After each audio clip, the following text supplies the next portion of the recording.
இன்னைக்கு இவளும் ரோகிணியும் மனோஜோ கார் வாங்கிங்கன்னு வீட்டுக்கு வராங்க. வீட்டுக்கு வந்துட்டு வாங்க உள்ள போலாம், கார்லாம் பார்த்தா என்னென்ன சொல்ல போறாங்களோ, என்ன சொல்றது, முத்து ஒண்ணுமில்லாம செய்ததுக்கே அவங்களுக்கு ஆராத்தி சுத்தி உள்ள அவங்க கூட்டிட்டு போனாங்க. இப்ப நம்ம கார் வாங்கியிருக்கோம், காரு, அதுக்கு அம்மா ஆராத்தி சுத்தி தான் உள்ள போகணும் அப்படின்ட்டு இவர் ரொம்ப வீரவாசனை பேசுறாரு. உடனே அவங்க அம்மாவுக்கு கால் பண்றாரு. எங்கடா முத்து, இன்னத்துக்கு இப்ப கால் பண்ற அப்படின்னு போது, அம்மா நான் வெளியில தான் இருக்கிறேன், கார் வாங்கிட்டு இருக்கேன், நீங்க வெளியில வாங்க அப்படின்றாங்க. எல்லாரும் ஏய் மீனா, மீனா கூப்பிட மாட்டாள, ஸ்ருதி, ரவி, எல்லாரும் வாங்க வெளியில வாங்க அப்படின்ட்டு எல்லாரும் வெளியில போனா அங்க காரோட இருக்கிறாங்க. டேய் கண்ணா, கார் வாங்கிட்டியா அப்படின்றாங்க. ஆமாமா. ஏன்டா இப்ப கார் வாங்கின, பிசினஸ் ஆரம்பிச்சிட்டியா? பிசினஸ் ஆரம்பிக்கல. ஆமா, அதுக்குள்ள அவங்க மாமனாருக்கு பணத்தையும் காலி பண்ணிட்டு போறான் அப்படின்ட்டு இவங்க சொல்றாங்க. டேய் நான் பிசினஸ் போறதுக்குன்னாப்பா, நான் கார் இருந்தாதான்ப்பா எனக்கு நல்லா இருக்கும் அப்படின்னு சொல்றான். பிசினஸ் டெவலப் ஆனோன்னா நல்ல காரை வாங்கிடுவேன்ப்பா. ஆமா, உனக்கு ஒரு காரு அவளுக்கு ஒரு கார், ஆமா காய்கறி கடை, இவளுக்கு ஒரு காரு அவளுக்கு ஒரு காரு அப்படின்னு முத்து கேலி பண்ணிட்டு இருப்பான். அப்போ இவங்க ஆரத்தி சுத்தி உள்ள கூட்டிட்டு வருவாங்க. இதுக்கு ட்ரீட் வேண்டாமாடா, கார் வாங்கிட்டு இருக்கல, ஒரு ட்ரீட் வேணும் அப்படின்ட்டு ரவி சொல்றான். ட்ரீட்டா அப்படின்னு பார்த்தியா, எல்லாத்துலயும் பஞ்சதனமா பேசுவேன் அப்படின்னும் போது, சரி 3 பீர் மட்டும் வாங்கிட்டு வரேன், போய் குடிக்கலான்ட்டு 3 பேரும் 3 பீர் மட்டும் வாங்கிட்டு மேல போறாங்க. அதுக்கு ஒரு தொட்டுக்கத்துக்கெல்லாம் முந்திரி பருப்பு அது இதெல்லாம் வாங்கிட்டு வரல, அதெல்லாம் ஒரே கலாச்சின்னு இருக்கிறாங்க மேல. இங்க அதுக்குள்ள கீழே அந்த 3 பொண்ணுங்களும் பேசிட்டு இருக்காங்க. இவ சொல்ற ரோகிணி சொல்ற, இது மாதிரி முத்து தான் நிறைய குடிச்சிட்டு தள்ளாடின்னு வர போறான் பாரு, எனக்கு தெரியும் அப்படின்ற. அதுக்கு மீனா கான்பிடன்ஸா, கிடையவே கிடையாது, முத்து குடிக்கவே மாட்டாரு, நேற்று நடந்த இன்சிடென்ட்ஸ்ல அவர் குடிக்க மாட்டாரு அப்படின்ட்டு அவ சொல்லிட்டு இருக்கிறா. இவரு நான் சொல்லி அனுப்பிச்சிட்டு இருக்கேன், ஒரு பாட்டில் தான் குடிக்கணும் அப்படின்னு சுத்தி சொல்லிட்டு இருக்கா. மேல நல்லா குடிச்சிடுறாங்க. முத்து நான் குடிக்கவே மாட்டேன் அப்படின்னு சொல்றான்.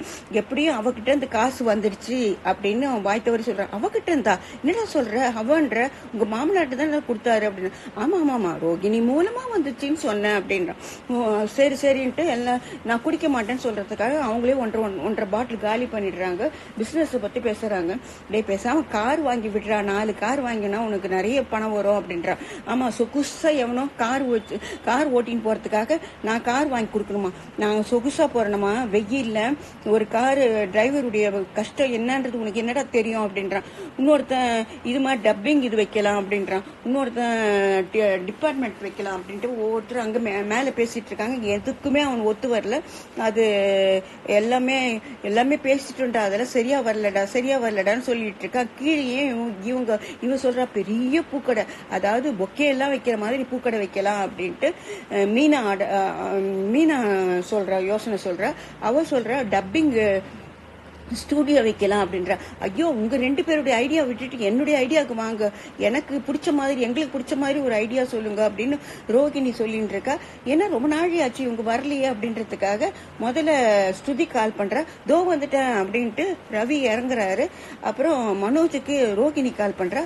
ரோகிணி கால் பண்ணோன்னா தோ வந்துட்டேன் ரோகிணின்ட்டு அப்படியே மதில் செவர்ல இருந்து, அந்த டெரஸ் செவர்ல இருந்து அப்படியே வெளியில குதிக்கிட்டு போறான். அவனை பிடிச்சி இழுத்துக்கிட்டு வர்றாங்க இவங்க 2 பேரும். அப்போ இவ சொல்ற, முதல்ல முத்து வரான் பத்தியா, அவன் தான் குடிச்சிட்டு வரான், மேல கலாட்டானா யாரு, முத்து தான் குடிச்சிட்டு கலாட்டா பண்ணுவான்ட்டு ரோகிணி ரொம்ப அவளை கேவலப்படுத்தினா இருக்கான். ஆனா முத்து குடிக்கவே இல்லை, மனோஜ் தான் தாங்கி பிடிச்சிட்டு வரான். அது ஸ்ருதி சொல்லுவா. அப்புறமா என்ன நீங்க இப்படி குடிச்சிட்டு இருக்கீங்க அப்படின்னு அவனால நிக்க கூட முடியல மனோஜால.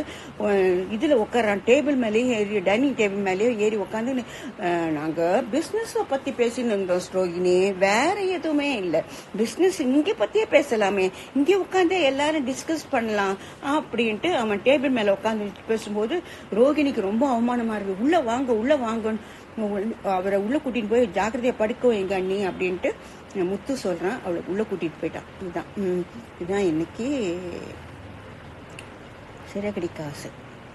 அடுத்த வாரம் இவங்க கடை ஓபன் பண்ற மாதிரி இருக்குது. அவன் போய் முதல்ல எடுத்த உடனே முதல்ல சேர்ல உட்காந்துக்கிறான். பாருங்கப்பா, நாம கடையை பார்க்க வந்தா அவன் என்னவோ பஸ்ஸுக்கு இது போடுற மாதிரி, சீட்டு போடுற மாதிரி முதல்ல போய் முதலாளி சேர்ல உட்காந்துக்கிறான்ட்டு அவன் கிண்டல் பண்றான். என்ன நடக்குது அடுத்த வாரம்? ரொம்ப ரொம்ப காமெடியா போகும் போல இருக்குது. சிறைக்கடிக்க ஆசை. We are waiting.